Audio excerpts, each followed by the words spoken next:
bloco anterior, você viu, a gente acompanhou aqui o relato de Fábio Dubu, que foi diagnosticado com pedra nos rins. E o fato é que o cálculo renal, também conhecido como pedra nos rins, é uma das condições mais dolorosas que existem. As crises podem provocar cólicas constantes, náuseas e dores muito fortes. A boa notícia é que, primeiro, dá para evitar. E também que as formas de tratamento estão cada vez mais avançadas. Bora entender? Hora do quadro Só Saúde. Só Saúde, oferecimento. Laboratório Análises, agora também na Rui Carneiro. E para falar sobre esse assunto, aqui no estúdio, na Casa do Mulher Demais, eu recebo o doutor João Alberto, que é urologista. Bom dia, doutor, seja bem-vindo, viu? Bom dia, Bruna. Bom dia a todos os telespectadores. Sempre bom recebê-lo, e você que está aí em casa pode e deve participar do nosso quadro. Aproveita, já manda sua pergunta agora. Mensagem para o nosso WhatsApp, o 991050400. No bloco anterior, doutor, a gente conversou com o meu colunista, Fábio Dubu, que faz parte aqui do time do Mulher Demais. E na semana passada, na terça-feira da semana passada, ele estava se queixando de fortes dores, né, na coluna. E a gente disse, não, vai lá para um especialista, procura ajuda. E foi exatamente isso que ele fez. Assim que saiu aqui do programa, ele já foi buscar ajuda, fez alguns exames, viu que estava com uma inflamação na lombar, mas a dor, de fato, vinha em decorrência de pedras nos rins. Quais são as causas, doutor, para que essas pedras apareçam? Bruna, não tem uma causa específica. Muitos pacientes têm uma urina formadora de cálculo. O que a gente vê é que esses casos são muito mais frequentes em pacientes jovens, entre 15 e 60 anos de idade. Raramente a gente vai pegar numa urgência um paciente idoso. Então, os jovens sofrem mais por conta de, talvez por estarem no mercado de trabalho, a pouca ingestão de líquido faz com que seja uma coisa mais comum em pacientes jovens. Entendi. Ele falou, né, pra gente que estava sentindo muitas dores. Ele foi abaixar para pegar a cachorrinha e sentiu muitas dores. Esse é um sintoma muito frequente, essa dor na coluna ou dor na lombar, né, doutor? É uma dor diferente, por exemplo, da dor da coluna. A dor da coluna, geralmente é bilateral. A dor do cálculo é uma dor unilateral de forte intensidade, acompanhado de outros sintomas, como você já falou, né? O paciente fica nauseado e se ele não fizer aqueles cuidados iniciais de tomar as medicações contra a dor, ele vai vomitar, ele vai passar mal. Realmente, o cálculo, quando está descendo, ele dá sintomas urinários, como sangramento, a pessoa vai urinar, às vezes a urina vem com sangue. E a disúria, né? Que é a vontade muito grande de urinar e a pessoa, quando vai urinar, não tem urina. Então, isso são os principais sintomas e sinais da cólica nefrética. A gente está aí até com uma tela, né, com esses principais sintomas. O pessoal de casa, se quiser, pode até tirar uma foto aí para ficar sempre atento a essas questões. E também a questão que o Renan traz para a gente, dizendo que tem pedra nos rins. E ele fala assim, são muitas dores mesmo, né? Eu acho que é o principal sinal de alerta talvez seja essa dor muito forte, né, doutor? Como é que faz para diferenciar? Se é uma dor, por exemplo, de algum mau jeito ou até uma inflamação, como no caso que o Fábio trouxe para a gente, além das pedras, ele tem uma inflamação na lombar. Tem alguma maneira de identificar, até para buscar o especialista certo? Sim, o ideal seria através de exames de imagens, né? O exame mais barato, mais comum, de mais fácil acesso é a ultrassonografia.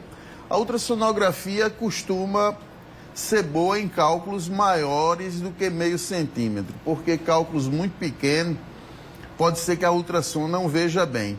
Mas você, quando faz a ultrassom, você vê uma dilatação do rim, que o paciente não tinha antes, e a queixa clínica, junto com esse sinal e sintoma, né, a pessoa vai dar o diagnóstico. O exame melhor para o cálculo renal é a tomografia computadorizada sem contraste. Porque aí essa tomografia vai dizer exatamente a localização do cálculo. Sim. E o principal, tem cálculo que tem uma densidade muito alta. Dependendo da densidade desse cálculo, que a tomografia mede em unidades Hassfield. Se o cálculo não for muito duro, a pessoa pode fazer um tratamento tipo litotripsia. Os cálculos mais duros, você tem que partir realmente para tratamentos endoscópicos ou cirurgia percutânea ou aberta. Entendi. O doutor João falou aqui sobre a incidência, né, de pedra nos rins em pessoas mais jovens. Mas a Edileuza traz aqui um relato bem interessante, dizendo que o neto dela tem 5 anos de idade e foi diagnosticado com pedras nos rins. E a família só descobriu porque ele urinou sangue. Tão novo assim, doutor? 5 anos de idade? Como eu falei, já tem pessoas que têm problemas de congênitos, né, que a urina é uma urina formadora. Ocorre uma maior cristalização os cristais que estão presentes na urina tendem a se agregar e formar esses pequenos cálculos, independente da idade, desde criança até os idosos. Entendi. E o tratamento para crianças, adultos, é o mesmo, doutor? O tratamento é semelhante, né? Quando a pedra é menor do que 0,8 centímetro, ela tem mais de 80% de chance de, num prazo de 1 semana, migrar entre o rim e a bexiga. Na hora que o cálculo cai na bexiga, para de doer, sim, porque o ureter é um tubinho da finura de um canudo, e a uretra é grossa, da largura do dedo da gente. Então, sim, quando a pedrinha cai dentro da bexiga, a sensação de alívio é imediata e o paciente tem mais facilidade de expelir. Às vezes, essa pedrazinha pequena, ele fica esperando que ela faça aquele barulhinho na hora de sair, ele nem vê sair. Não vê, né? Urina e para de doer. Quando você faz o exame, não tem mais cálculo. Entendi. Agora a pergunta da Liviana me chamou a atenção também aqui no WhatsApp do Mulher Demais. Essa água mineral comum, dessas que compramos em supermercados, ela ajuda, favorece o aparecimento de cristais do cálculo renal? Não tem nenhum estudo que mostre isso, Bruna. O que eu costumo dizer que o que causa o problema não é a água mineral, é a falta de água mineral. Eu queria que todo mundo soubesse qual é a quantidade ideal. Isso vai variar de paciente para paciente. Sim. Pessoas que trabalham no sol com maior sudorese vão precisar ingerir mais água. Pessoas que trabalham no ar-condicionado com menos sudorese, que logicamente vão beber menos água. Pacientes idosos precisam beber menos água. Mas quando é que minha urina eu posso dizer que eu não estou desidratado, eu não estou bebendo pouca água? Pela coloração da urina. Sim. A urina da gente normalmente é aquele amarelo claro, cor de suco de maracujá, vamos dizer assim. Se você está com a urina ficando amarelo escuro, alaranjada, isso é o primeiro sinal de desidratação e você deve ingerir líquido. Mais água, mais líquido, né, isso, doutor? A Nilda Almeida disse que teve uma crise aos 12 anos de idade. Urinou sangue durante 1 semana. Diz que hoje, com 55 anos de idade, graças a Deus não teve mais essa crise. Mas o pai dela tinha problema nos rins. É sinal de alerta aí também, doutor? Algum fator de risco, essa questão genética? A questão genética existe. Quem tem história familiar, pai, mãe, irmãos, tem até 2 vezes mais chance de ter cálculo renal do que as demais pessoas. É fator preponderante também. Também. Então, ela presta mais atenção, faz essa questão da prevenção, a boa alimentação, o consumo de água maior também, né, se for possível. O que acontece hoje, quem tem mais cálculo é quem tem esse fator genético, como eu falei. Pessoas que não bebem a quantidade mínima de água por dia, porque se você não bebe a quantidade mínima, esses cristais vão se agregar mais com maior chance de formar o cálculo. Esse cálculo, normalmente, ele é fabricado no rim. E lá do rim, o melhor que você tem a fazer é ele migrar, né? Apesar de ter toda essa dor, mas quando ele migra, a maioria das vezes você se livra do problema. O cálculo, quando está no rim, ele tem 3 situações. Ou ele fica pequenininho mais tempo, e não lhe dá problema, não causa hidronefrose, que é a dilatação do rim. Ou ele cresce e você precisa fazer alguma intervenção cirúrgica, ou ele migra.